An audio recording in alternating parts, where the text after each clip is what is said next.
Hey, this is Tony Soprano, and you're listening to Jersey Boyz Podcast with your hosts, Dave Sturchio and the Ernst Boys. I mean, I could give a shit about the Cowboys. We're in New Jersey. These guys got balls being Cowboys fans in Jersey. Anyways, enjoy. Or whatever. How about this, Cowboys? What's going on, Cowboys Nation? Welcome to another episode of the Jersey Boyz Podcast right here on Chop Sports Media's YouTube channel, wherever you get your podcasts. Dave Sturchio alongside nationally known comedian Bret Ernst, the Grinch, Keith Ernst, on assignment today. He's probably on some kind of highway running blindfolded at this point because the Dallas Cowboys suffer yet another nasty, nasty loss. Thought we had them. We had them on the ropes a little bit. The Texans came in the Monday Night Football. We hung in there for we're a strong two-quarter team. Great second, half a third quarter. So breaking it down as far as that, yes. Cowboys suffer another defeat. It is another home loss. It is another. Brett brought up a stat in the chat yesterday, pretty much doubling down the previous stat, which was that no other NFL team in the history of the NFL has ever lost by 20 or more at home 6 straight games. So that is where we're at now with our beloved Dallas Cowboys. And as the Grinch pointed out in the text, we already had the record. We just extended it. Listen, we not only do we set records, we are now doubling down on the records. Brett, I mean, look, man, we watched the game all relatively together through the text, and I'm sitting there watching it with my old man, and we all knew going in, both of us, me and you, went into this thing like, hey, you know what? I think they're gonna just give it their all, and we'll see what happens. We're gonna maybe win this one. I don't know. There was no expectations. I mean, we basically all said the same thing on the last episode. We just wanted them to play tough. We had a lot of injuries. No cohesion. Who knew what was going to happen with Cooper Rush, who didn't play that bad. I mean, it looked like he was throwing passes sometimes, just like his eyes were closed. He didn't have a bad game. Our defense, we just couldn't stop them. We were hanging in there for a minute. I don't agree with taking the points off the board before halftime. We can get to that. Yeah. But anyways, let's chit chat. Yeah. So I mean, you say Cooper Rush didn't have a bad game, in which, if you look at the stats, it wasn't. It wasn't Philadelphia. It was better than Philly. But the problem is, you listen to Mike McCarthy all week, and I listen to every single press conference like a schmuck. I always just get dialed into these stupid things as if like they're, hold any weight towards what's about to happen on the field. But he did say, hey, we got to get Rico the ball because he's our lead back. So it was like established last week that the Cowboys have made the decision, like officially going forward, that it's going to be Rico's team as far as the lead back, with a supplement of Ezekiel Elliott. And even last night we got a little Deuce Vaughn for no reason whatsoever. But what he did say was, we can't have Cooper throwing the ball like 40 times. Cooper Rush last night threw the ball 50 fucking times plus. 52 right? times. 55 times. 55 attempts from your backup quarterback is not going to get anything done, Brett. Well, here's what happens. You have your first 10 that you lay out as a coach, right? These are the first 10 plays we're going to run on offense. Scripted, yep. Everything after that becomes situational. Now, Texans had that first play was a touchdown. Then they called it back. Which is unbelievable. He jumped on us 7-0. Then it was 10-0, I believe. And then we scored.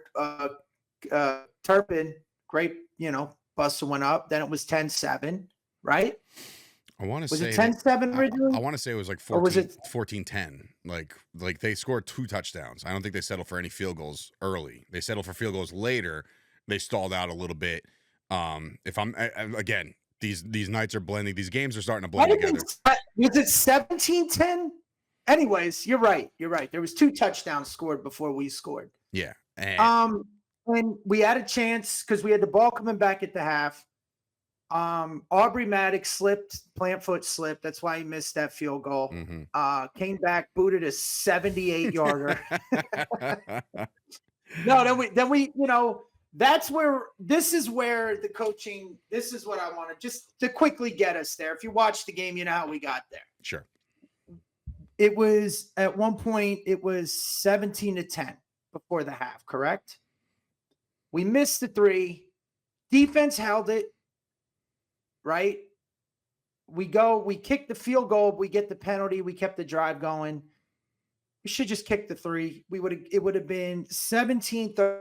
We get the ball back. It's a one possession game. And that's the type of shit that pisses me off.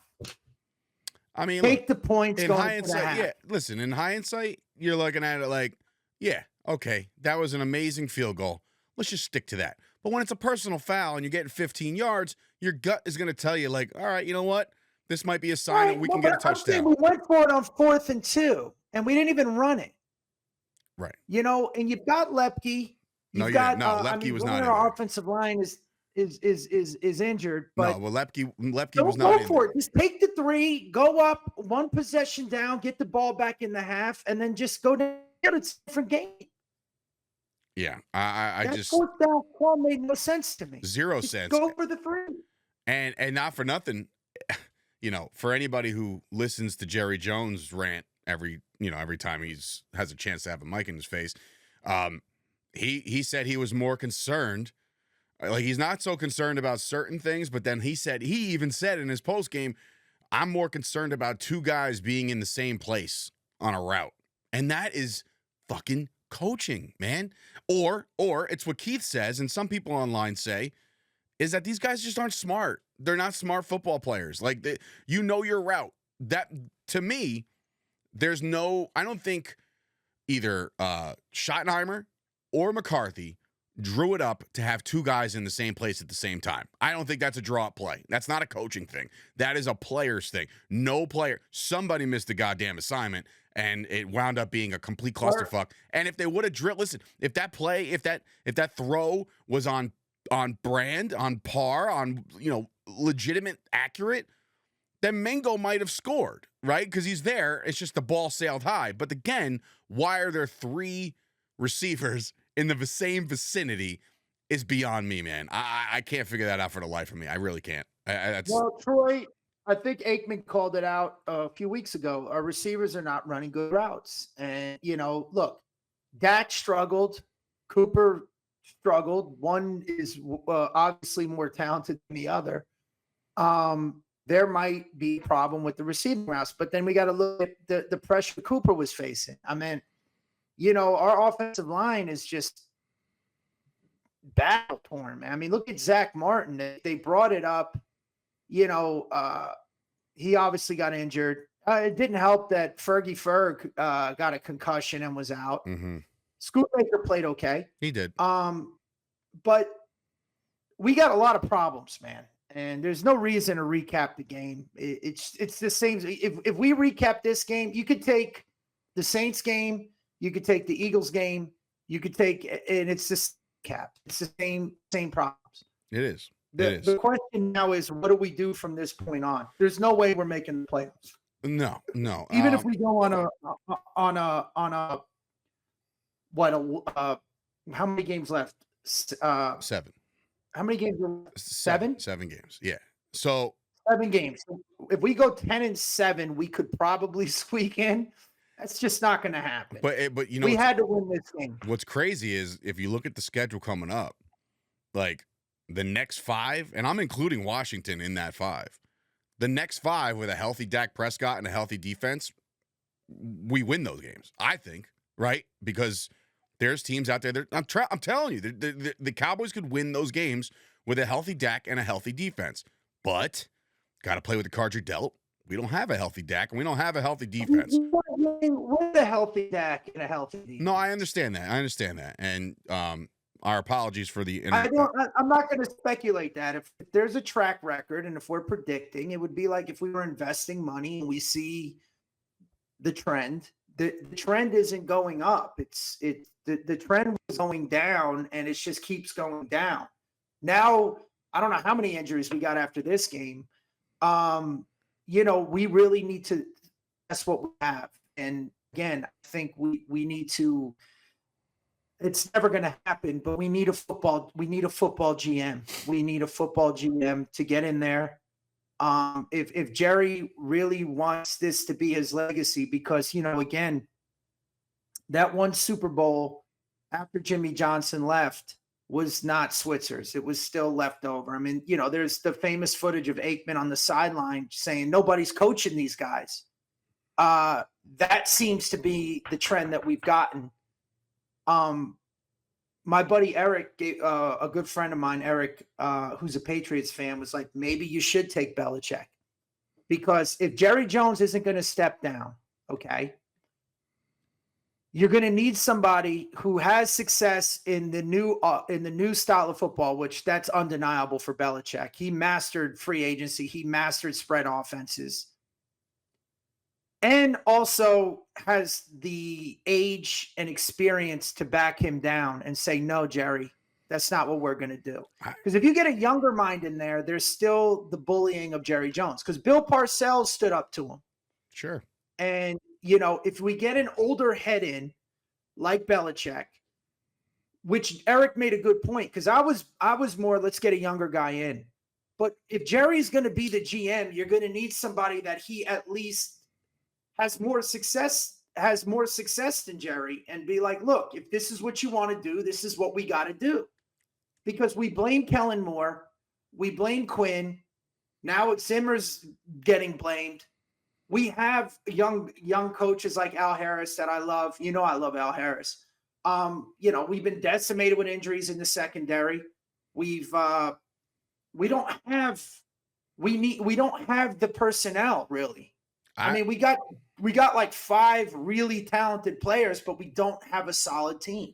I think that this team, as constructed right now, if you look at the roster up and down, the older guys on the roster are your Zach Martins, who seem to me that like he's going to have to really look in the mirror and say like, all right, do I really want to deal with this shit anymore after this year? So he might be gone. DeMarcus Lawrence, who is now coming off injury. Is he going to be back? Does he even want to come back? What's the point? So those are your 2 older figures in the locker room right now, right? If you remove those 2, then the older figures, the quote older guys, are Dak, Diggs, Parsons, Lamb, and these guys are in their 20s, and I guess the oldest one is Dak, right? That is that's a youth movement. I think, and I didn't think I was going to agree with this. I talked to my old man about it a little bit.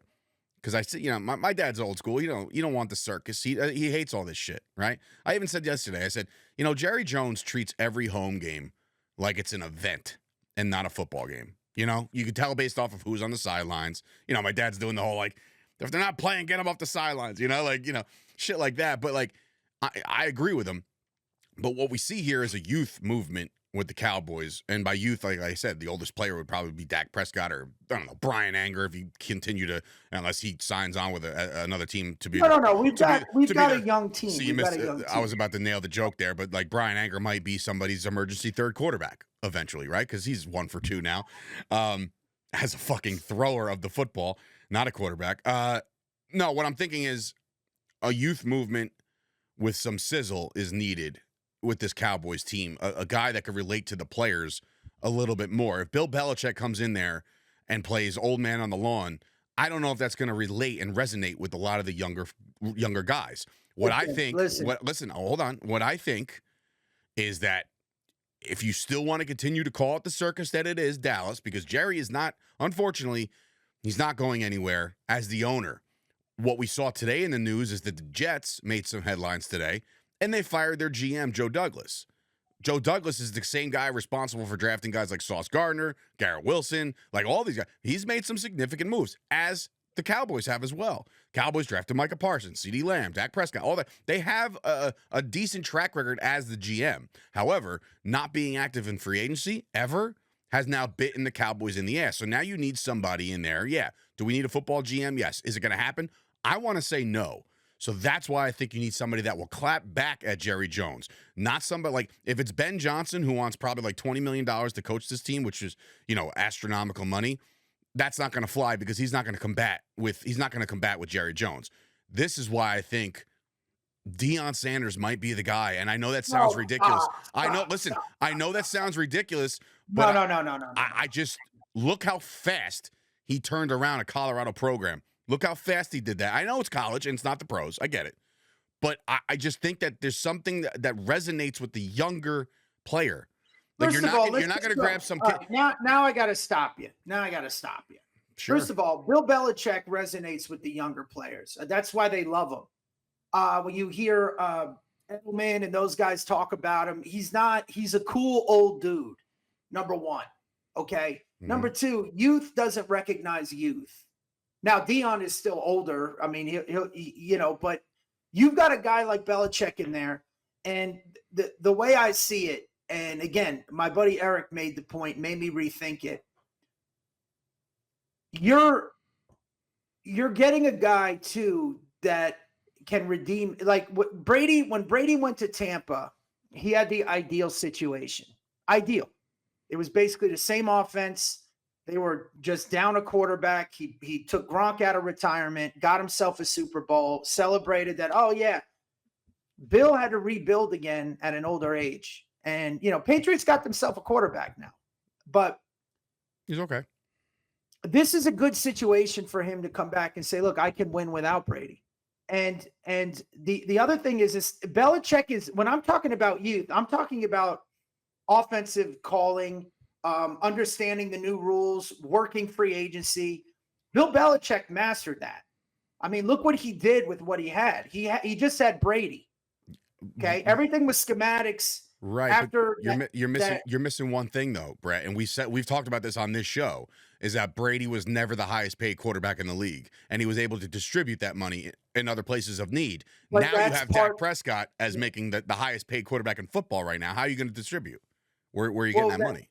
That's the thing. We're going to have to restructure. And Bill Belichick can come in and really, I think he's got a lot to work with if he even wants the job. But if you're going to have a younger player in there, like, look, Deion's also a lot about Deion. I mean, Colorado, he made himself, he is basically the Jerry Jones head coach of Colorado. You're not wrong. We don't need that.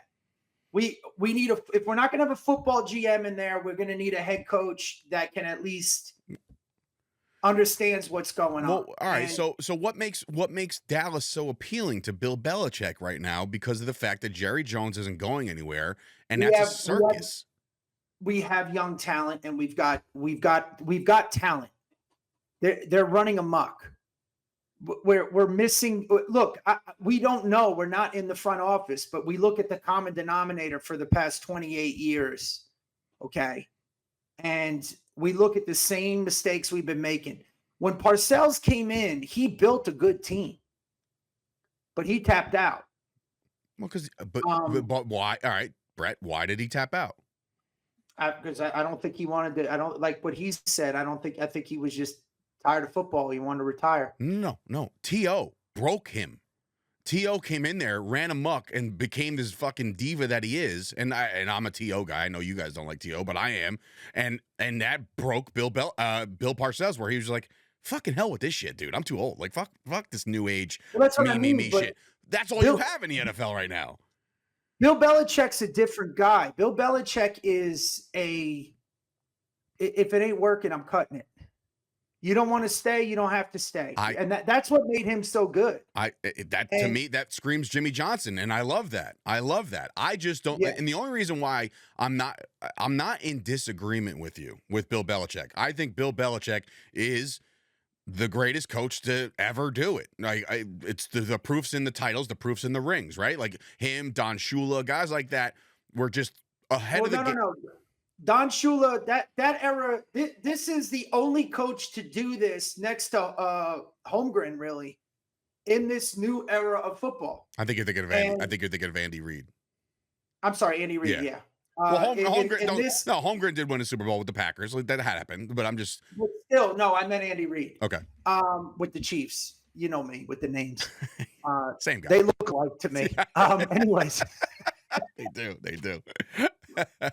Just chubby mustache. We're gonna have to, and I know it sounds crazy, but we're gonna have to solve the problem of Jerry Jones. I don't know if a younger coach can get in there and do that. And look, that's even if Belichick wanted the job. We're just assuming he may not. Right now, Bill Belichick's kind of living his best life on all these other shows, and he's on McAfee, and he's on ESPN. Clipping younger broads. Strong. He's just fucking, he's hammering strong 8s and 9s. Like, he's doing whatever the hell he wants to do as Bill Belichick. I don't know if he's up for the challenge that is the circus of Dallas. I just don't think he's got that left in the tank. Like, if you were to say, hey, listen, I heard this off-the-wall rumor that since Cincinnati's not performing right now, but they have like the most electrifying players on the planet right now. Joe Burrow, Chase, Higgins, all these guys. They're running the Chase Brown. They're amazing, right? Imagine their head coach gets fired because he can't perform with such a great surrounding talent. Zach Taylor, I'm sorry, his name was. That is a spot that Belichick would be like, yo, I could fucking coach Joe Burrow. You give me Joe Burrow, Chase Brown, Jamar Chase. That's a different conversation because, that would be appealing to Bill Belichick as well. I think that's the only place that's appealing to Bill Belichick, a place where he can go in and take over and talk to the owners and have a relationship. You can't have a relationship with Jerry Jones. Jerry Jones still believes in Mike McCarthy right now. That's how out of touch this guy is. I'm speculating on what we need. No, I'm not saying that it's going to happen. That's why I'm saying if Bill Belichick would even take the job, it's just, we have a lot of, if they don't get a football GM in there or a football mind, we're going to just be stuck in this multi-billion-dollar franchise. Believe it or not, we are actually turning into the Washington Redskins. Right?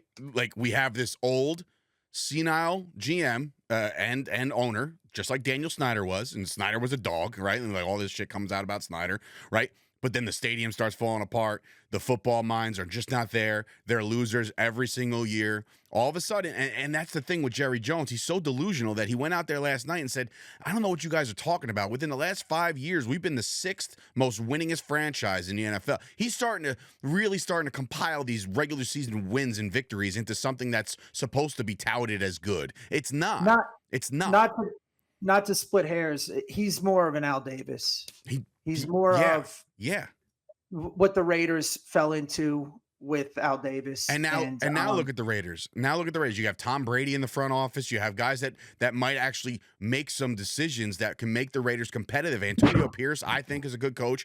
They're going to wind up with a top 3-4 pick, in which I think Shedeur Sanders is just coincidentally thanking God every time the Raiders lose a game. I don't know if you've noticed that, but every time the Raiders lose, he tweets, "Thank you, God." Literally at the same time, meaning he's waiting to be drafted by the Raiders. But what I'm saying is the football mind thing, to go back to your point, it's absolutely something that the Cowboys need. Now, like, Jerry Jones has to take a long look and either there's one of two things you could do. Step aside, right? Step aside and say, look, here, GM guy, go build me a football team, right? Or just completely change your philosophy and say, look, this isn't how we've done it in the last 20 years. We got to change it right now to catch up with the times, because I don't know about any of you guys out there listening, but like, isn't it weird that when you're watching a good team, I said this to Keith a couple weeks ago, when you're watching a good team and then they go over their lineup, right? Like in the beginning of a game when they're announcing the players or whatever. And it's players that you're like, oh, he's there now. Oh, he's there now. Like, oh shit, he's there now. Yeah. We don't have that. We don't do that. We have like, oh yeah, no, he's there again. He's still there. No, he's still there. Yeah, we drafted him 6 years ago, but he's still there. Like we have all this like family-oriented things where we can't part ways with the shitty players. And when the good players come up for contracts, it's like, I don't know, man. Like, I don't know if we can afford these guys. All of a sudden, you're looking at this team and you're like, this is just the same shit. This team, minus a few minuscule parts, is the same team from the 12-5 Cowboys of last year, which is nuts. Well, yeah. Well, again, that's the proof of the breakdown. I mean, I think last year was our closest and best path to the Super Bowl, and we just shit the bed against Green Bay. I was assuming we were overcoached, just seeing the players not being in position. We just got ran out by Green Bay. And then great game against Cleveland. And then the next 5 home games, you saw what happened. I mean, it's mind boggling.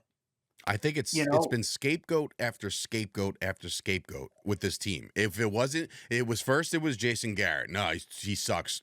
He's the clapper. We hate him, right? Let's get a new guy. Ooh, Mike McCarthy has been out of the league for a little while. He's been in this barn talking about all this new innovative bullshit. Let's get him in there. He's going to bring Mike Nolan. Mike Nolan, man. Ooh, boy. He's got an old school mentality. Hard-nosed defense. Yeah, no, it's the worst defense ever the Cowboys had in their history, right? And now we're almost on brand with that. Then it was Kellen Moore running up the score. They're scoring too many points. They got to really get hard-nosed. All right, fuck it. Let's get rid of Kellen Moore. He stinks. Kellen Moore was the play calling for me. I mean, but they were fucking scoring points. Last night was the first touchdown at home since week 2. That's crazy. It's insane. Right? And then last year, it's schematics. All of a sudden, you just, scheme wise, Dan Quinn, he blew it. Dan Quinn stinks. Let's get rid of him. Now Dan Quinn's living the dream right now in Washington with a bunch of football guys who know football and a brand new shiny toy quarterback. What we got to do is we got to assess where the problems are and what we do from this point forward. I mean, I know you think we're going to start tanking to get a draft pick. I don't think we're going to. I'm not tanking. I'm not a tank guy. Nobody tanks. Like, I don't think the players tank at all. They don't have to tank. This Cowboys team is bad. They don't have to tank. I think from this point on, we start Trey Lance. We give Flournoy some burn, or Florin, however you say his name. Get Deuce in there. Deuce, I was looking at the stats. That's another thing, man. The Deuce Vaughn experiment is over. It's over, bro. It never really happened because he's not an NFL caliber running back. It was a feel-good story to have on draft night that the dad got to draft him. Congratulations. You played yourself, because now that is a waste of a pick. And he had 4 carries for 13 yards, okay? I was looking, Dowdle had 28 yards on 10 carries. Can't run the fucking football. It starts up front. They have no offensive line. And we could have had Derrick Henry. Well, listen. That's the other frustrating part. No, I'm not even going to dive back into Derrick Henry shit because it's so overblown, but think about it. Would Derrick Henry have success right now with this offensive line the way they've been playing? I don't think so. Well, Derrick Henry ain't the savior. The one thing, Jerry, look, you look at the positives with Jerry. Jerry knows offensive linemen. For some reason, I mean, I think that's his specialty. He played offensive line. Say what? I said he played offensive line. But I know, yeah. But I'm saying that's one of his strengths. D lineman too. He's not bad with the D lineman. But if we're not going to have a football GM, we're going to need somebody that can actually put Jerry in his place. And the only guy that I see, and we're speculating, I'm not saying it's even offered to him, I think Belichick is the best compromise. Because if you get a younger coach in there that never dealt with that type of now keep in mind with Belichick, he's a defensive coach, right? So now I know. You also have to bring your staff. You have to create a staff. Who out there, like, could Belichick possibly tell Ben Johnson in Detroit, hey man, listen, I know you're the Detroit offensive coordinator right now, and I know that team is it's a lot of fun. But I'm telling you right now, if you come with me to Dallas as the OC, that job is yours in 2 years. 2 years, it's yours. I just want to see if I can build this shit for 2 years. And then if not, you're the heir apparent. Because who else? You can't get Kingsbury anymore. He's gone, right? Is there any other innovative offensive-minded coaches out there? That's the problem with hiring defensive coaches as head coaches. And I'm not saying Belichick, you don't hire Belichick because he's a defensive-minded coach. I'm saying because every time, this is truth, proof in the pudding, anytime you have a defensive-minded coach and a great OC, what happens, Brett? In 1 year, the OC is gone because he's that good and he goes and fucking gets a head coaching job. We got to look at what Bill Belichick has built and what he's done. And again, when Brady left, the Patriots didn't have the talent. It was a project. Now it's not turnkey, but we have youth like you said, Dak would be the oldest player. He knows free agency, and he can put Jerry Jones in his place. The other thing that I think we should do is I think we should promote Al Harris to defensive coordinator. And I love Al Harris. I do too. I just don't know if he's and the qualified players to run love the him. whole thing. And Right. Belichick is he's a good, like I said, he's a good compromise. I can't see. I don't know if a younger coach can deal with Jerry Jones right now. I just don't. I think that's our problem. Well, Dion doesn't fall under the young coach umbrella. He falls under the younger coach than a Mike McCarthy, and he falls under he might not take any shit from Jerry. No, I don't. Dion will make it about Dion, man. It's the same problem. When Bill Belichick was the head coach of the Patriots, and I understand Tom Brady is the greatest of all time, and that's who he had, but didn't a lot of people say it's all about Belichick? He don't clamor for the spotlight, no. But I'm saying like his interviews were talking to a dry erase board. Look what he did with players. I'm well aware. I mean, people keep overlooking the fact that they didn't have defensive stars. I mean, they did after the Brewski, but I meant when that free agency kicked in and the new era of football, which I consider around 2010, right? He was making it work with. They never have. They didn't. Who's their Hall of Fame receiver? Deion Branch. I mean, they didn't really have the teams that they started prior to that. Wes Welker and Julian Edelman and Gronk and guys like that. Like Gronk might go to the Hall of Fame. I don't think Edelman will. Aaron Hernandez. I was kidding. I'm just saying he knew what to get the best out of what he had. Yeah, I mean, and I don't know. Like I said, I agree with you. Let's just put it all in a bubble. I agree with you. I think Bill Belichick would be good for this team. Great, even, right? To really get the best out of all of these players that we think have potential. Not Mozzie Smith of the world. I'm talking about, let's see what Flournoy's got. Let's see what Rico Dowdle's. Let's see what Dak Prescott has with a fucking coach like Bill Belichick. We don't know, right? We won't know. I don't know if it happens. I just don't think that there's a world that we live in that Jerry and fucking Bill Belichick coexist. I just don't. And look, you saw what happened, Brett. We saw it. The proof's there. We saw what happened when Jimmy Johnson got too damn good at his job by taking the team from 1989 to the Super Bowl in 3 years, right? And then back-to-back Super Bowls.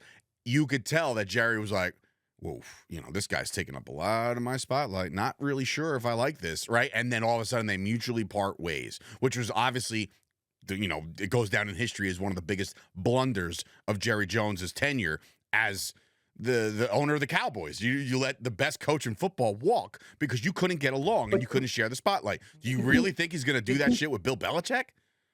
You keep forgetting, though, when Jimmy Johnson built that team, there wasn't free agency. Once free agency hit, we lost like 26 starters. Okay.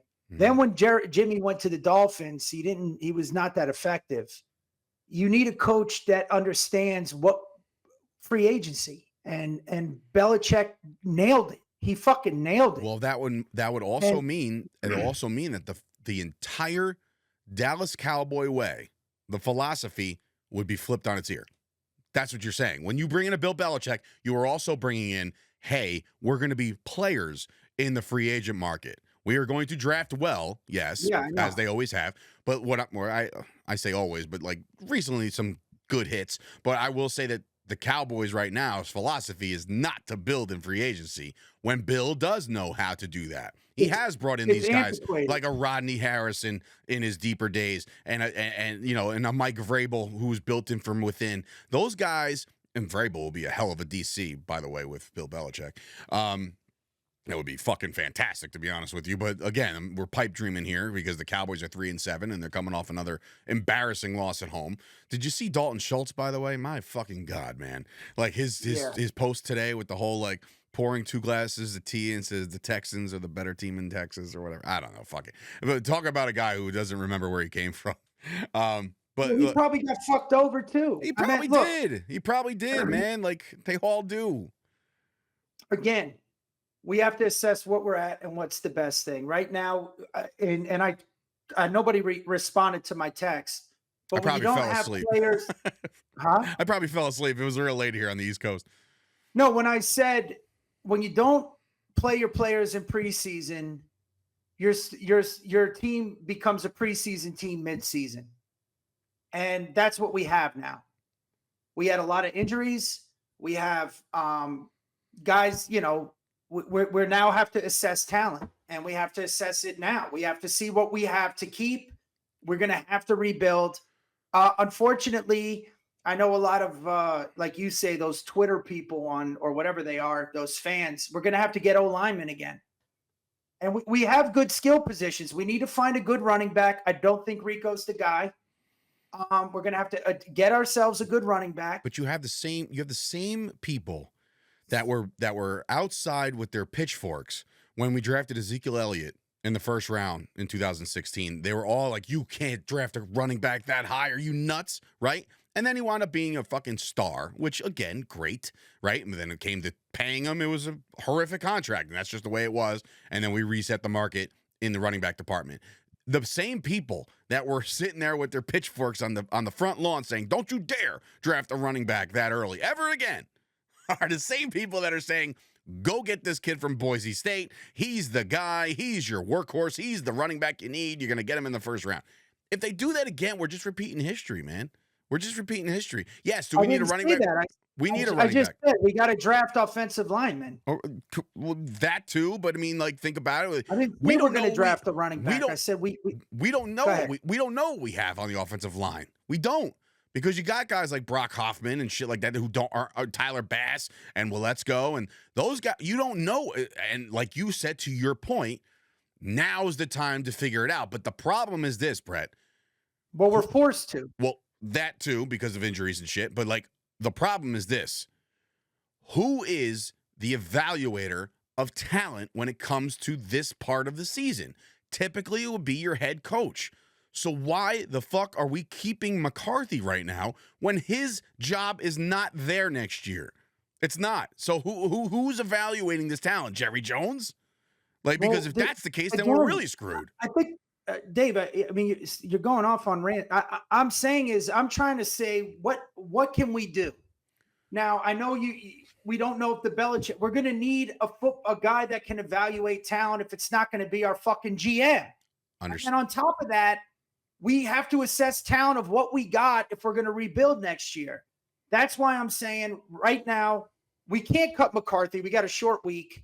If we lose to the Giants, he's got to go. We put in an interim coach. I say we start Trey Lance now. Let him progress the next 7 games. See what he has. Put Flournoy in there. Put what's his name? The other tight end, Stevens. No, you're talking about Brand Ford. Yeah, I got it. Defensively, I don't know what we're riddled. We keep Micah. We keep Diggs. We keep Bland if he's healthy. Apparently he's back next week. We got to either draft a good middle linebacker or get some offensive linemen. We got to keep those trenches stacked. Pick up somebody in free agency to run the ball. I don't know if of a Derrick Henry caliber will be available. I'm pretty sure somebody will. Get a football guy in there as a head coach that understands free agency, can assess talent, and has also had experience in the new spread offenses and the new, which to me would be a Belichick. I don't see a younger guy coming in, and I think he'd get bullied by Jerry Jones. Here's my. I mean, what other coaches do we have? I don't know. Well, here's what I think needs to happen right now. Right now is that I know this goes against every rule in the book or whatever the case may be. Mike McCarthy gets fired now, right? I understand. All right, short week, fine. You want to get blown out by fucking Dan Quinn and really have it fucking really hammered home? Fine. He needs to be fired this or next week or sometime within the season, because the problem is, and this is what you're saying, what do we have? Who do we have? I don't know. We don't know. We won't know. And who's going to evaluate this talent? The problem is you have a head coach in there who's a lame duck. He's not the guy next year. So who is the one evaluating that talent? What Jerry Jones needs to do, and this is hypothetical, this is fantasy booking. This is saying, hey, Bill, look, I need you to do me a favor. For the next 6 weeks, pay attention to the Cowboys. We'll pay you as a consultant. I don't know. That's what you need to do. That's the guy that has to evaluate who's good, who's not. Because what good is it if Mike McCarthy's doing it? He's not our coach next year. That's a foregone conclusion. And if he is the coach next year, my God, I have no idea what has happened with this team. I have no idea. Because, again, we called for Jason Garrett's head 3-4 years into his tenure, and he lasted a decade, right? So we don't know. I don't know if Mike McCarthy's not fired, I don't know what to think. But what I will say is this. You need somebody to evaluate the talent right now who is going to be a part of your program next year. Because what's the point? We as fans can say, like, oh, Flournoy's good. I like him. Yeah, all right, good. We like him. We don't know if the next head coach is going to like Flournoy. You know what I'm saying? Like, it needs to be done now. I don't even know if Flournoy is good. I'm saying is we gotta find somebody to complement CD because he's with us. But here's the other problem we have. Not only do we have a short week coming up against the Commanders, and even shorter week against the Giants. Here's my call. Here's what I think is going to happen. I don't think we're going to beat Washington. If we lose to the Giants, then because we have 10 days to prep for 2 games, basically. Basically, yeah. So you got to keep. If we lose to the Giants, he's got to go there. That's when he's got to go. Because then you have a 10-day off. That's a mini bye. After the Giant game would be a mini bye. So then if that's the way, if they lose to the Giants and they lose to the Commanders, there'll be a 3-9 team looking at a top 5 pick, and now you have to figure out what's what going forward. Because right now you can't look. Jerry Jones finally addressed it last night just a little bit, saying like 3-7, you kind of know that the season has slipped away. Right? There's not going to be a run. There's not going to be a fun run with fucking Cooper Rush. They're sure as shit. And that's why I don't even think we get Trey Lance. You know why we don't get Trey Lance? Because if they think that Cooper Rush gives them their best chance to win, they're lying right to your face. Because all I see is if you just, for whatever reason, fire McCarthy, and then the interim guy says, you know what? Trey Lance is the guy going forward. We'll see what we got. There's a slight chance you pick up a couple wins. And I don't know if the front office wants that right now because of the draft spot. I truly don't know. All right. Again, we're speculating. What I'm saying is this. Cooper did not play that bad. He didn't play enough. He didn't stink up the field where you're like, we got to get him to fuck off the field. He played okay. If we start Trey Lance now, because the season's done. It's done. This game, there was a little breath left, but it's one of those things where it's like we were already kind of on life support when we played the Texans, which all 3 of us knew we were going to lose. Okay. We start Trey Lance now, let him progress, give him some value. I mean, let him get better. If they start Cooper Rush, it's not like, oh my God, what are they stupid? I mean, like I said, he didn't stink up the field. He played pretty good. He played okay. Our receivers are not running the good routes, man. And I know that one interception. I didn't know CD got hit, which should have been a penalty. They announced. Yeah, which they announced, but it looked like, it was a timing pattern. It's not why. It wasn't like, again, when you watch the game and the game, sometimes he's supposed to be there. I didn't know why he wasn't there till the replay. The other crazy thing that I saw, this is switching gears a little, is when they called pass interference. We thought it was a pass interference call on the Texans, and they're watching it on or a hold, I think it was. It was a hold call. It was a hold called on Diggs, but we got called for a low block from Overshawn. Right. It was the hold on Diggs that they replayed and said, oh, okay, there it is. That must be the call. And then they called the low block, which really wasn't on Overshown. And they just breezed over that call and then tried to justify that call, which still makes as a fan of the game think there's some type of conspiracy going on, where the NFL was probably like, look, if there's a penalty and it's justify it in the booth. Because there was another hole too on there that I saw that I thought, I didn't know which one they were calling. And then they just ignored it and then tried to justify the overshown call, which I was like, well, wait, didn't you just say that was a hold? Yeah, the booth, You know what I mean? the booth is saying it. Like the commentators, Buck and Aikman are saying it. They thought that's what the penalty was. They justified it. And then it was something else. But that's not even here nor there with our problems. It's what do we go forward? How do we go forward? And I think after the Giant game, if we lose to Washington and we lose to the Giants, we got 10 days to find an interim coach, get rid of McCarthy. Like you said, maybe hire a consultant that could possibly be a head coach next year. Get somebody in to assess our talent, see what we got to play with, see what we want to keep. We're going to have to restructure Dak, may even CD, because again, to me, he's playing okay, but he's not justifying the second highest paid receiver in the NFL right now. No, he's not. And we're crippled right now if we keep both these contracts. Well, because Dak has a no trade clause. We keep Micah, we keep Overshown. Well, you got to pay Micah, so that's well, next. that's what I mean. We got to find a way to keep Micah. We got to find a way to keep Overshown. Diggs was kind of getting abused a little, but we keep Diggs. And I mean, CD he had a decent game. I mean, I think he didn't have 100 yards, but he had close. I think he had like maybe 85, 90. When the backup quarterback is in there, he has to force feed the guy. Yeah, there's going to be a lot of targets over there, and there was a lot of targets to CD Lamb last night. Yeah, I mean, look, dude, it's a shit show, bro. It's a shit show. It absolutely is, and I don't know. I don't remember my mindset in 2020. I don't, because 2020 is such a blur in a lot of people's minds, I guess. But like, and that's not just on the football front, just because the world was just fucking upside down. But like, I remember in high school, I remember us being this bad, 2000, 2001, 2002, right? Defense was just giving up fucking yards after yards after yards, and we couldn't score, right? It was just a bad regime. That was Dave Campo, Chan Gailey.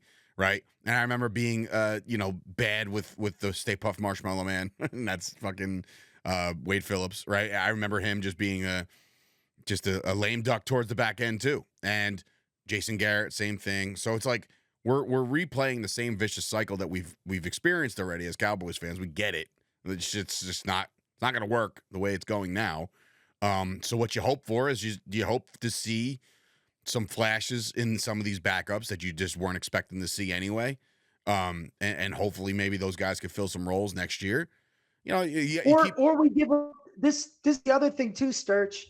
They have some value now if we need to trade. And if there's film on this guy looking potentially good and we're not going to keep him, we have to assess where we're at now. And we have to look, unfortunately, our biggest problem can't fire himself. Right. And Jerry has value. He has value as an owner and as a GM. He has value. And I think assessing offensive linemen, dude, he's really good at that. He's really good at trenches. Well, I mean, he also can't say really good at that. Yes, we found some really, really good players in the draft. Zach Martin, Tyron Smith. We found these guys. We don't know what's about to happen with Guyton. Tyler Smith as well. And good. Terrence Steele is a turnstile, and he needs to go, right? Like, so that's the bad move on the right tackle. Cooper Beebe has definitely stepped up and lived up to his expectation. I think he's going to be good too. So from that standpoint, sure. The Joneses and Will McClay and the scouting department, they know how to somewhat get some kind of resemblance of an offensive line. But after what I watched last night, you're also starting to question that as well, right? Because Cooper Rush is under duress the entire night. It's like, okay, he's got to play magician, throw off his back foot. It's like, that guy can't make those plays, right? So it's like, we'll see. We've said it. Listen, we've said it already as far as. Go ahead. I think right now on the offense, definitely keep Tyler Smith, Guyton, BB, even Hoffman. We got to keep CD and we got to keep Dak, right? That's our. I'll throw Jake Ferguson in there as a good tight end. And Ferguson. But the rest is up for grabs, man. The rest is. I mean, we haven't seen Brandon Cooks forever, right? We don't know if he's ever going to come back. Like, is Tolbert serviceable? I don't know. Maybe not as a 2, maybe as a 4. I don't know. But we ain't gonna know this shit. We have an upper management problem, and if this was the mob and this was the 80s, we'd have to figure out a way to say, hey Jerry, we're gonna have to retire. You know? Just give him a go watch and be like, what is this for? We're like, well, we can't pull a Paul Castellano, but I'm saying, like, you know, we gotta talk to him as upper management. Say, look, it's not trickling down. You know, it's bad. Here's your goal watch. Yeah. You can be a conciliary. Yeah. And you know, we got to find a new boss. We got to find a new GM. Thank you for your service. Thank you for your service. That's where we're at, man. I mean, we'll see. Washington's up next. We don't even have to really preview the game. But you know, you're right. You're right. If we beat Washington, if we did, we can beat the Giants. We could beat the Panthers. We could beat the Bucks. I mean, the Eagles are pretty solid. And then, you know, again. The Bengals are in. I'm the Bengals as well. I'm punting. It's not that I'm punting on the season. I don't think they're talented enough with the backup quarterback and the injuries that we have to beat any of these teams. I don't think they're talented enough. So with that being said, I guess it's not a tanking. It's not like, oh, I'm team tank. Can't wait to see them lose. I hope they win every fucking game, guys. That's where everybody's different. Like that's where I'm different. That's where Brett's different. That's where Keith's different. Drafting is not going to solve our problem, man. It's just not. It's not. It might be a nice little starting point, but it ain't going to start. Like, miss me with all this shit where you're like, oh, well, if they get this guy in the draft in the 4th round, you never know. Like, stop. Stop pretending you're a fucking wizard. And stop pretending you can tell the future about how these guys are going to be pros. Like, you're not. You're not. Keep in mind that the Dallas Cowboys drafted CeeDee Lamb with a lot of other needs. But he was there, and we took him, right? And we're glad we took him. I'm glad we took him. But again, we had other needs at the 15, 16, 17, whenever the fuck it was. But like, you're gonna face yourself now in next year's draft with probably a top 10, maybe top 5 pick. I'm sorry to break this news to you Cowboys fans who are just wizards in the draft and all this prep, man, like all this fucking, analytics says this guy's gonna be great. I'm here to tell you that the draft is not going to excite you. We are not going to sit there and get this new toy. It's not going to happen. Here's what this is where I think I'm different than even you and my brother. Is where it's almost like, and again, it's a podcast, so it's fun, and you know, we're just shooting the shit here. But I'm more of I'm not trying to win an argument. I'm not trying to prove a point here. What I'm saying is, from a pragmatic solution, these are the names that I think we just keep right now. Everybody else is expendable. If you want to add to it, that's fine. Obviously, we keep Aubrey. As far as the coaching goes, we keep Al Harris. We keep Micah. We keep Diggs. We keep Overshown. We keep Smith, Tyler Smith. We keep Guyton. We keep BB. I like Brock Hoffman. I think he has a lot of potential, even though he's a fucking hothead. He's a goon. we keep Dak and we keep Ferguson, and then we just look and try and draft and rebuild what we can do with the rest of the players. We need a good secondary receiver. Whether that's an aging veteran, I don't know, or it could be Fournette. But from this point on, we need to assess what we have as a team. And we need to find a good secondary guy. We need to find a good secondary receiver, whoever that is. Everybody's expendable, in my opinion. Maybe even Hoffman, but I'm saying, and if Zach Martin would come back for one more year, I mean, that guy's a warrior. He's still balling. I mean, his age has been showing. His age has been showing the last couple of weeks. It has been. But if it's going to be, he's beat up, man. I know. His Father Time is undefeated, bro. Like that's a fact. And he's a warrior. And if he decides to take him into retirement, I'm not hoping he does. One more season in, keep Zach and we build around it. Because I don't know if D-Law is he's always hurt. And we gotta just start figuring out what we have to work with and what we're gonna keep for next year, and then rebuild. And it all starts with upper management. We got to get a good head coach in there. If Jerry's not going to step down, we need a good football-minded, talent-assessing, disciplinarian coach. Yeah, and that's kind of what I want next year. As far as like people are like, oh, we need a running back, or we need a receiver. I want a new GM. I want a new guy that can assess talent, and then we'll see what happens, right? Like there's no reason to go crazy about which guys you want in the draft or which guys you want in free agency and which guys stick around, because I want a guy that can evaluate this shit, right? I want a guy that can put the best product on the field. So yeah, that's what we need. And but that's the needs we got to fix. I'm not worried about these idiots on Twitter. I'm not worried about any of that stuff. And we need, if we're going to get a coach, say what you want about Campbell, but those guys love him and he loves his players, and they're doing remarkable things in Detroit. Mm-hmm. And, his play calling, like, some of the risks he takes were in question. He could curb that back a little, but but Ben Johnson is the guy that's calling those plays, and he's just making decisions. So he's the one saying, like, hey, Ben, what do you got for 4th and 1? We're going for it. What do you got for 4th and 3? For those risks. Yeah. I think Detroit is going to make a good run this year. I can't see Ben Johnson leaving. I don't know. Especially if they go to the Super Bowl and fall short.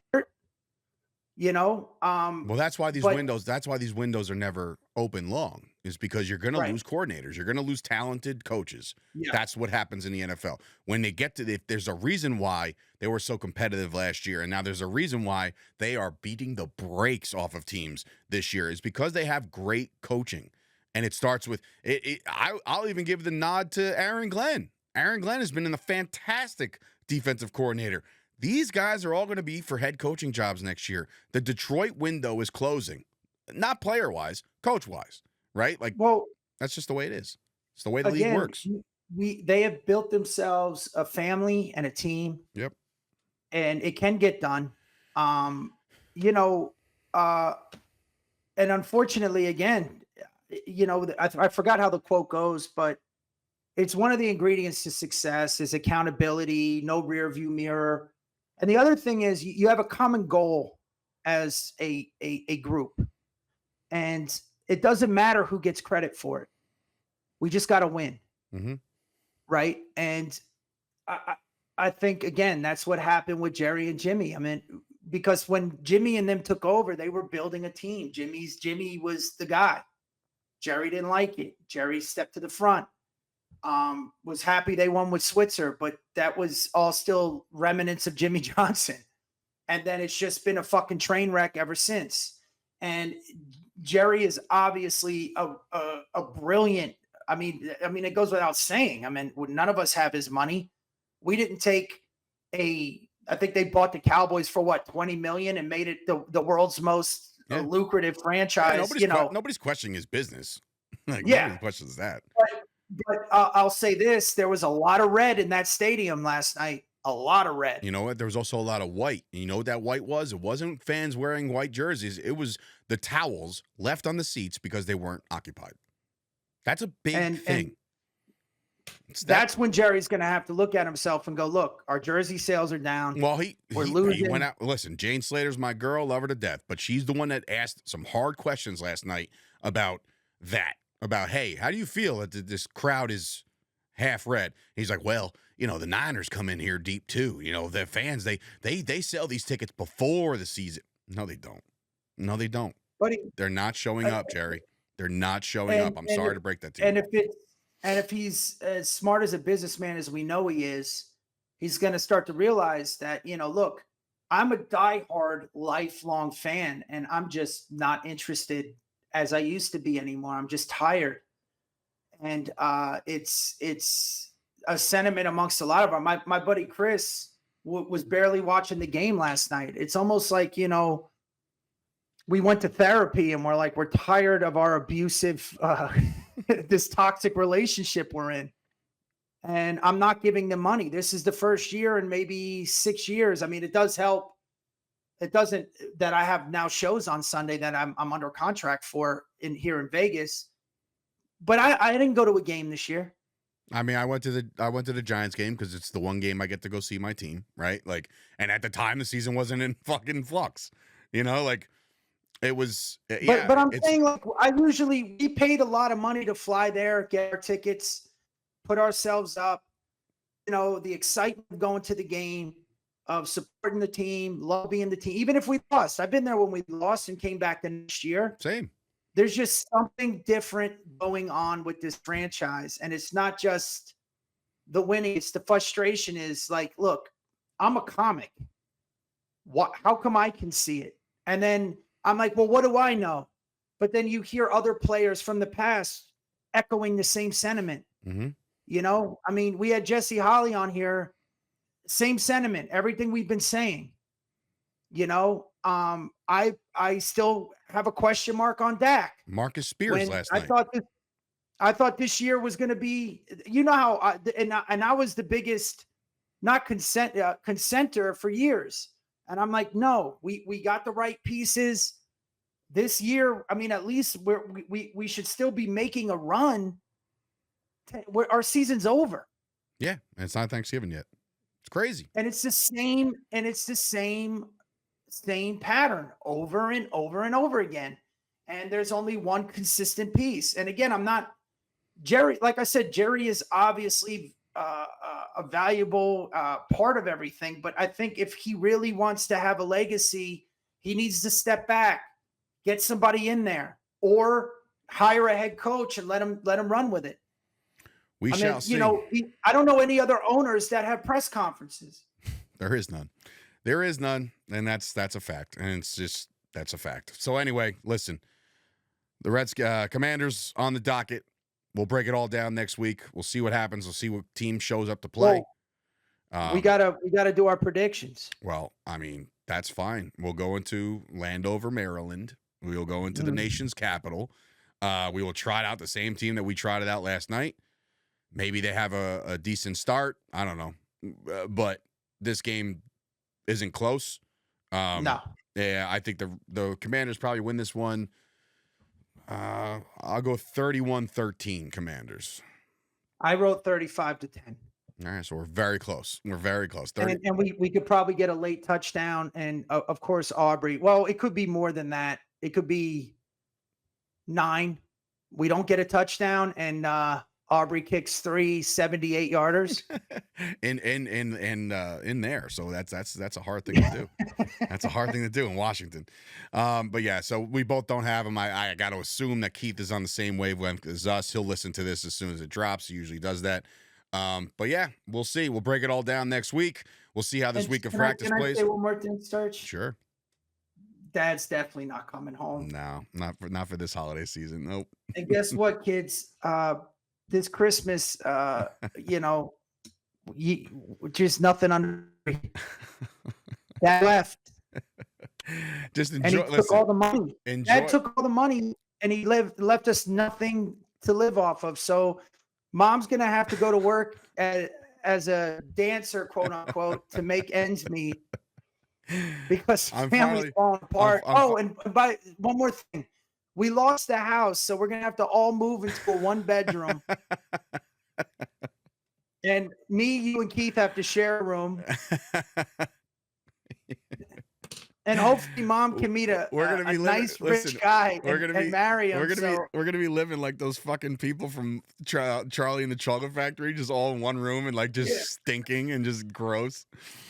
Oh, my God. All of our grandparents are sleeping in one bed. While mom's doing laundry in the alley.